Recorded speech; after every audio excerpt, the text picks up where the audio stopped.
So this is lesson 1, adding and subtracting review for course 1. So when you're doing adding and subtracting, one of the first things you need to notice when you're using bigger numbers like we'll be doing is you always have to put them in column method. So column method is when you're viewing it up and down. So for example, 345 add 67. Now this is referred to as column method because all the numbers are lined up in their columns. Ones column, tens column, hundreds column, and so forth. Okay, this is why it's referred to as column method.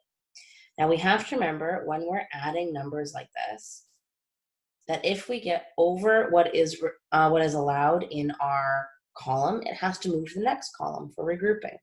So let's look at 5 and 7. 5 add 7 is 12. So I put the 2 down here. I carry the 10 I've just made.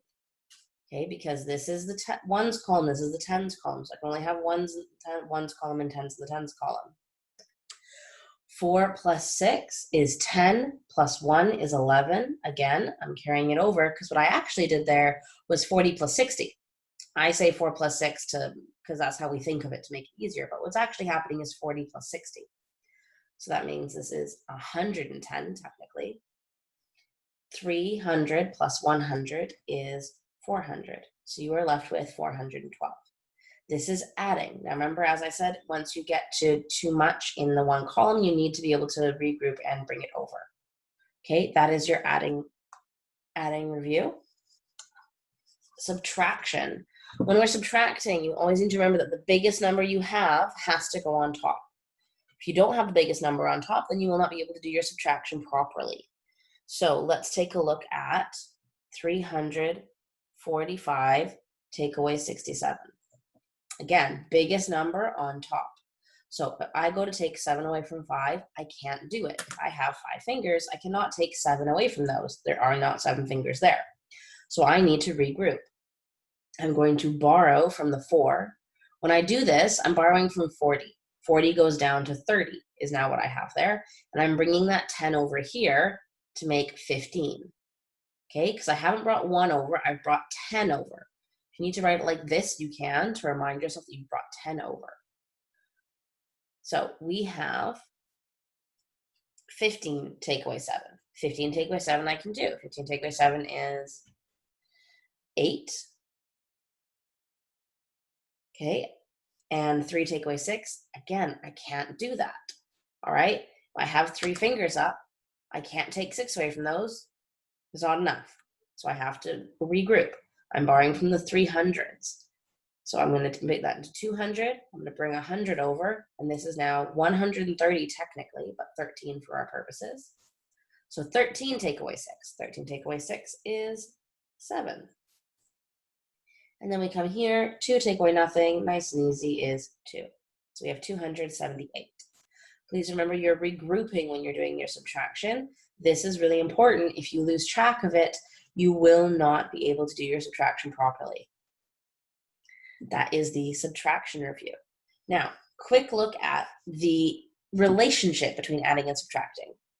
Addition and subtraction are the inverse of each other, which means that to find a missing number addition problem, I use subtraction. To find a missing number subtraction problem, I can use addition. This is what it means with the inverse. Inverse also means opposite. So the opposite of addition is subtraction, which makes sense when you think of addition is 2 or more groups of numbers or addends being put together to make a new whole, whereas subtraction is taking a whole and taking numbers or whatever else away from it. So that is why they are opposites. Now, if I have a question like $5 take away $1.25, and let's pretend I already did all my math and I got the answer $3.75. Now, if I was just given this and told check your answer, what I could do is 2 things. 1, I could just erase the answer and do my subtraction, see if I get the right one. Or I can add. This way, we are doing subtraction, as there is a subtraction sign there. If I want to go the opposite way, I use the inverse, which would be addition.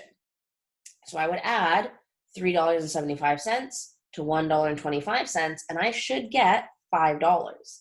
If I don't, my subtraction is incorrect. Okay, so this is a good way to check your answers, especially during tests. If you've done a subtraction problem, you need to be able to check it using addition to make sure that it is accurate. Same thing that if I had the addition problem, which would have been 375, 125 adds together to make $5, I should be able to check it using subtraction by going the opposite way. So this was adding and subtraction review, course 1, lesson 1.